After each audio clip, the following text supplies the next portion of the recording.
오늘은 이렇게 중학교 애들이 많이 가슴 통증을 호소하는 게 올라왔네요.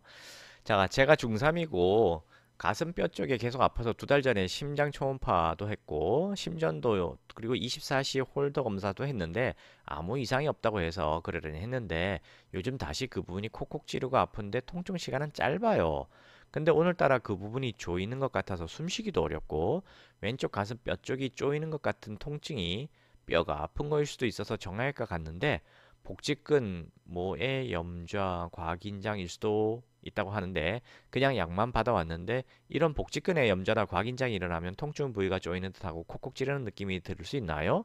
그리고 통증 부위의 끈인지 근육인지 모르겠지만 선 같은 게 만져져요. 에이, 무슨 뜻이 정확하게 아주 정확하게 표현했네요 보니까. 자, 이게 지금 이게 계속 제가 유튜브에서 말씀드리지만 의사분들이 환자의 이야기에 집중하기보다 그러니까 환자가 언제부터 어떻게 시작됐으며 어떨 때 악화되고 어떨 때 호전되며 어, 이런 이야기를 쭉 듣고 판단해야 되는데 그런 건 들을 생각을 안 하고 그냥 검사 먼저 돌려. 그냥 검사 기계 들어왔다 나와. 기계가 뭐라 하는지 보자. 기계가 이상 없으면 없어. 있으면 있어.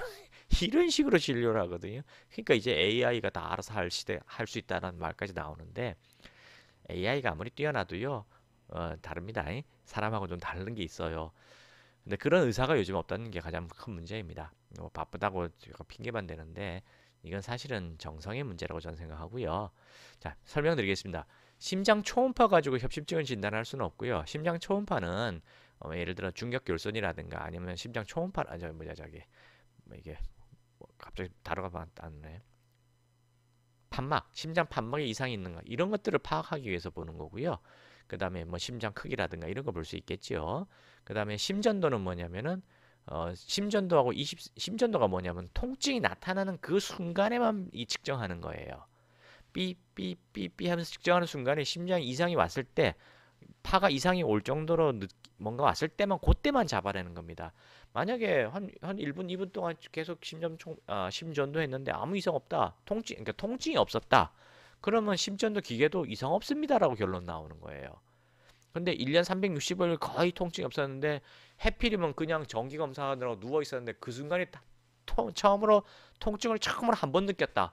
그럼 그때는 검사가 오히려 협심증이 있다고 반응을 하게 되는 겁니다. 이해되셨죠?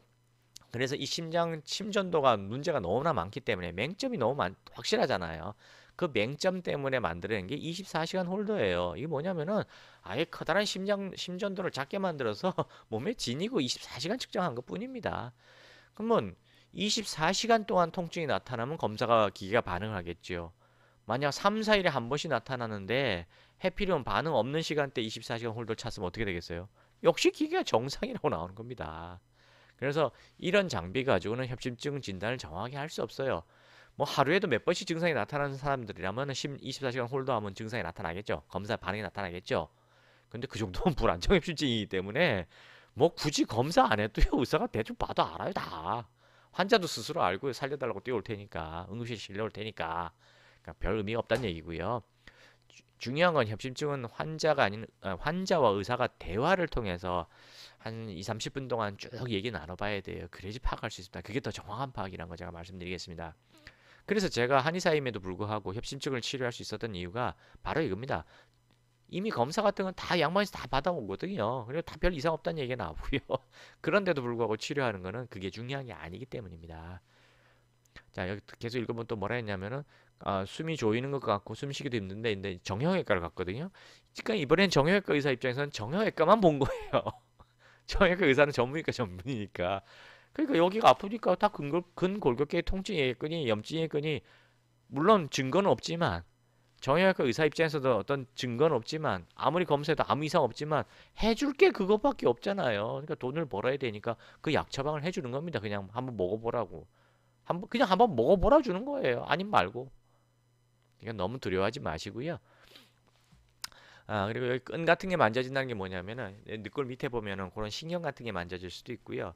뭐 저도 정확히 솔직히 이건 정확히 모르겠습니다. 신경인지 아니면 뭐 림프관인지 혈관인지가 부어서 만져지는 건 모르겠는데 가끔가다 만져지는 경우도 있습니다. 저도 가끔 만져지거든요. 근데 만지면 좀 아프죠. 먹는 것처럼 좀 아픕니다. 근데 그건 중요한 게 아니고 뭐 복직근의 염좌나 과긴장 이런 거하고도 관련이 없을 것 같아요. 지금 말하는 걸 쭉 보니까.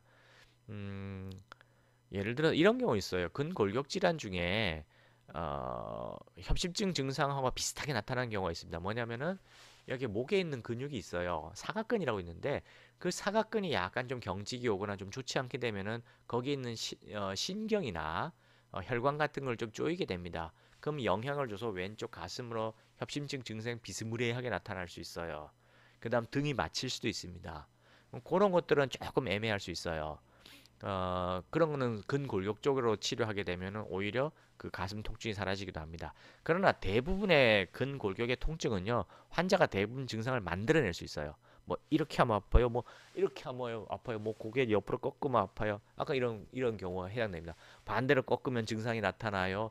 뭐 기침을 크게 콱, 야채 아니면 콜록 뭐 이러면 증상이 나타나요. 뭐 엎드리려고 이렇게 할 때 아파요.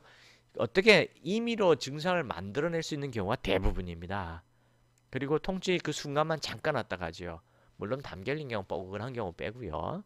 그래서 그 다음에 이제 다양한 또 다른 조건의 질문들을 자꾸 물어보면은 근골격계 쪽인지 아닌지 다 파악할 수 있어요. 거의 대부분 다.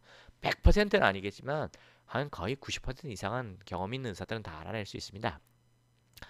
어, 그 다음에 나머지는 얘기할 게 별로 없는 것 같아요. 근데 결론적으로 말해서 이 친구는 증상을 얘기하는 거 봐가지고는 심장 쪽에도 문제가 있을 수 있습니다. 단지 아직 어리기 때문에 증상이 간혹 나타나기 때문에 위에 이런 검사로는 알 수가 없습니다. 그래서 대화를 통해서 협심증 및 위장 질환, 그 다음에 근골격계 질환 또는 신경성 질환 이런 질병에 대해서 골고루 알고 있는 경험 많은 의사를 통해서 대화를 통해서 판단하시는 게 더 정확할 거예요.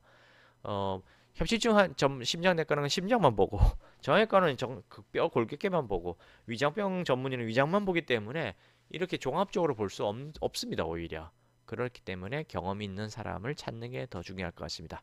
네, 감사합니다.